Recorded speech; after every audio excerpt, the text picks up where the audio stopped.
고린도전서 12장부터 14장은 예배에서 은사를 어떻게 사용할 것인가를 이야기합니다. 오늘 말씀 12장은 크게 세 부분으로 나눌 수 있습니다. 먼저 1절부터 11절에서 교회의 하나됨은 직분자가 전하는 말씀으로 이루어진다고 합니다. 12절부터 27절에서는 모든 성도로 이루어진 지체에 대해서 이야기합니다. 그리고 28절부터 31절에서는 이것을 행하는 직분자에 대해 말하고 있습니다. 먼저 1절을 보시면 신령한 것에 대하여 라고 시작합니다. 신령한 것이란 곧 성령적인 것, 성령님께서 주시는 은사를 이야기합니다. 교회 안에 분쟁이 없도록 도리어 성도의 유익을 위해 은사를 사용하라고 가르칩니다. 3절에 나오듯이 성령님이 아니고서는 예수님을 주님이라고 고백할 수 없습니다. 성령님께서 하시는 가장 중요한 사역은 예수님을 주님이라고 고백하게 해서 그분과 연합하도록 하시는 것입니다. 예수님을 주님으로 고백하는 사람에게 은사와 직분을 주십니다. 예수님을 주님으로 모시고 섬기는 일에 하나 된 그런 공동체를 만들기 위해 성령님은 은사와 직분을 주셨습니다. 4절부터 11절에는 삼위일체 하나님께서 나누어 주시는 은사에 대해 이야기합니다. 여기에 대해서 몇 가지로 나눠볼 수 있습니다. 첫 번째로 이 은사의 주인, 은사를 주시는 기원은 삼위일체 하나님이십니다. 4절에는 성령님, 5절에는 주 예수 그리스도, 6절은 하나님 아버지를 성령 이 은사를 주시는 주체로 이야기합니다. 특별히 여기서 여러 가지라는 말이 반복되는데 여러 가지라는 말은 나누어진 것이라는 뜻입니다. 11절에서 나누어 준다라는 동사로 다시 쓰입니다. 즉, 이 은사라는 것은 사람에게 있지만 하나님이 원하시는 뜻대로 나누어 주시는 것이라는 것을 알 수 있습니다. 두 번째로 은사를 나누어 주신 목적은 성도를 유익하게 하기 위해서입니다. 7절에 나오듯이 성령의 나타내심은 유익하게 하려 하심이라 라고 이야기합니다. 성부 하나님께서 뜻을 예정하시고 성자께서 십자가를 통해서 그 뜻을 이루셨습니다. 그리고 성자께서 이루신 일을 성령님께서 적용하십니다. 말씀의 직분자를 통해 예수 그리스도를 선언하고 이 선언을 듣는 자가 그리스도와 연합하게 하시는 것이 성령 하나님의 사역입니다. 12절부터 27절에는 이 그리스도를 주라 고백하는 이들이 한 몸이 된 또 다양한 지체라는 것을 이야기합니다. 12절에 나오듯이 하나님께서는 다양한 은사를 직분자에게 주셔서 그들의 섬김을 통해 몸을 세우십니다. 이것이 13절에 나오듯이 성례, 특별히 세례로 나타납니다.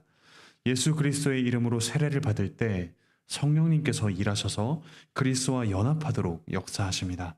성령님께서 우리를 하나의 몸으로 만드셨습니다. 교회는 성례를 통해 성도가 하나의 몸을 이루는 것을 확인합니다. 14절부터 19절에 나오듯이 한 몸에 다양한 지체가 있습니다. 우리는 그리스도 안에서 한 몸이지만 각기 다른 지체입니다. 우리 몸에 여러 지체가 있죠. 눈도 있고 손도 있고 발도 있습니다. 지체됨은 은사와는 다른 개념입니다. 은사는 각각의 지체가 가진 기능을 이야기합니다. 지체됨은 각 성도가 교회의 한 부분으로서 붙어 있는 것, 그 존재 자체를 이야기합니다. 그런데 이 기능을 하는 것보다 더 중요한 것은 교회 안에 이 지체들이 각자 소중한 위치에 있다는 사실입니다. 은사와 직분 그 자체보다 그것을 통해서 성도가 은혜를 받고 지체로서 유익을 얻는 것, 지체로 세워져 가는 것이 더 중요합니다.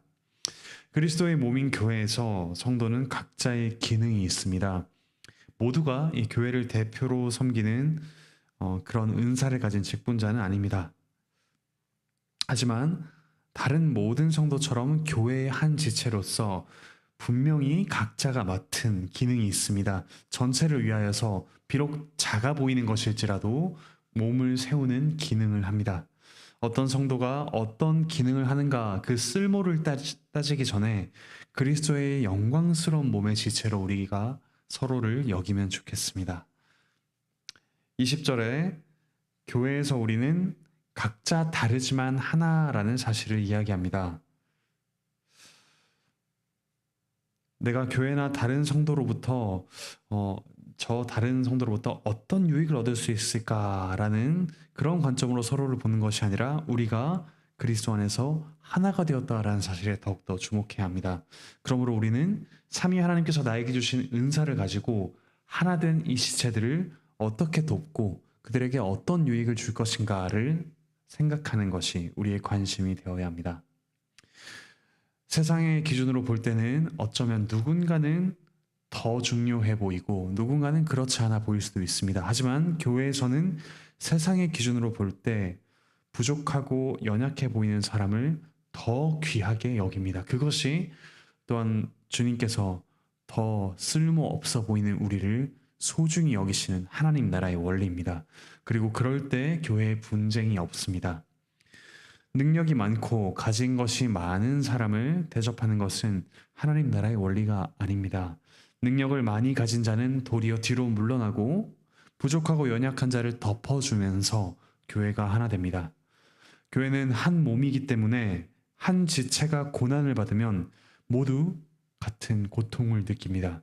또 한 지체가 영광을 받으면 모두 함께 즐거워합니다. 만약에 이것이 없다면 내가 정말 한 몸됨을 누리고 있는가, 그리스도의 몸으로서 그 은혜를 누리고 있는가 돌아보아야 합니다. 그리고 그렇게 여길 수 있게 함께 고통받고 함께 기뻐할 수 있도록 주님의 은혜를 구합시다. 27절부터 31절에는 직분자에 대해 이야기합니다. 그리고 더 좋은 은사와 또 제일 좋은 길을 이야기합니다. 하나님께서는 그리스도의 몸인 교회를 세우기 위해서 각 성도에게 직분을 주셨습니다. 말씀의 은사, 능력, 병고침, 그리고 서로 돕는 은사, 다스리는 것, 이런 여러 가지 은사가 있는 직분자를 통해서 교회가 세워집니다. 그런데 이런 공적인 직분자뿐만 아니라 우리 모든 성도가 직분자입니다. 목사, 장로, 집사, 이런 공적인 직분자의 인도를 받으면서 우리는 서로에게 말씀을 이야기하고 나눕니다. 그리고 말씀으로 격려하고 물질과 여러 가지 우리가 가진 것들로 나누며 힘을 공급합니다. 31절에 나오는 가장 큰 은사가 있습니다. 이 가장 큰 은사는 이후에 14장에 나오는 예언의 은사입니다. 예언이란 앞으로 일어날 어떤 일을 이야기한다기보다는 하나님의 말씀을 선포하는 일을 가리킵니다. 그리고 여기 나오는 가장 좋은 길은 이어서 나오는 13장에서 가르칠 사랑의 길입니다. 즉 모든 은사는 성도를 사랑하기 위한 수단이어야 한다는 뜻입니다. 그리고 말씀에 대한 반응으로 감사 찬양하는 것이 방언입니다. 그리고 이 방언은 반드시 통역을 하도록 했습니다. 그래서 모든 성도가 유익을 받고 하나님께 예배를 드리도록 했습니다. 사랑하는 형제자매 여러분, 우리는 머리이신 그리스도의 한 몸된 다양한 지체입니다. 우리가 우리 자신이 세상에서 가진 어떤 지위나 신분이나 능력으로 우리의 영원한 정체성이 형성되지 않는다는 사실을 분명히 압니다. 영원하신 그리스도께서 비천한 우리를 그분의 몸으로 삼아주셨습니다. 그러므로 우리 모든 사람이 우리 자신을 어떻게 생각하든가 상관없이 그리스도께 너무나도 소중한 지체입니다. 그러므로 우리가 서로를 그리스도의 몸으로서 귀히 여깁시다. 그리고 주님께서 내게 주신 은사가 있다면 그것을 뽐내는 데 사용하는 것이 아니라 기꺼이 섬기는 데 사용합시다. 이와 같이 그리스도를 닮은, 머리를 닮은 그분의 지체로서 서로 섬기며 아름답게 몸을 세워가는 우리 모두가 되기를 바라고 축복합니다. 기도하시겠습니다. 하늘에 계신 우리 아버지 하나님, 그리스도 밖에 있던 저희를 그리스도 안으로 불러주셔서 머리이신 그리스도의 귀한 몸 되게 하시니 감사합니다. 저희가 각자 생긴 것도 다르고 출신과 배경과 하는 일과 능력과 성격도 모두 다릅니다. 하지만 이런 다양한 면들은 주님의 다채로운 은혜를 보여주며 또한 서로가 서로를 섬기는 하나님의 다양하고도 다채로운 은혜를 보여주는 것임을 저희가 깨닫게 하여 주시옵소서. 그래서 저희에게 삼위 하나님께서 뜻하신 대로 주신 은사를 기뻐하며 그것으로 서로를 섬겨 나가는 귀한 주님의 몸된 관악교회 될 수 있도록 은혜 베풀어 주시옵소서. 오늘 하루 주께서 주시는 몸과 마음의 건강이 또한 더욱더 저희에게 감사의 제목으로 다가오기 원합니다. 고통받는 이들 주께서 회복시켜 주시옵소서. 또 직장에서 여러 가지 문제로 씨름하는 이들에게 지혜를 주시고 용기를 주시며 의를 가지고, 그러나 또한 자비함과 긍휼히 여기는 마음을 가지고 직장에서의 역할을 감당할 수 있게 하여 주시옵소서. 가정의 평화를 허락하여 주시고, 또 결혼을 소망하는 청년들에게 주께서 참 예비하신 귀한 배우자를 허락하여 주시며, 이를 통해 삼위 하나님의 놀라운 연합을 경험하고 맛보며 감사할 수 있는 일을 될 수 있게 하여 주시옵소서. 유해신 목사님 안식월 중에 있습니다. 주께서 몸과 마음의 건강을 더욱더 허락하여 주셔서 주님의 몸된 교회를 섬기는데 그 은사를 한껏 발휘할 수 있게 은혜 내려 주시옵소서. 감사드리며 예수 그리스도의 이름으로 기도합니다. 아멘.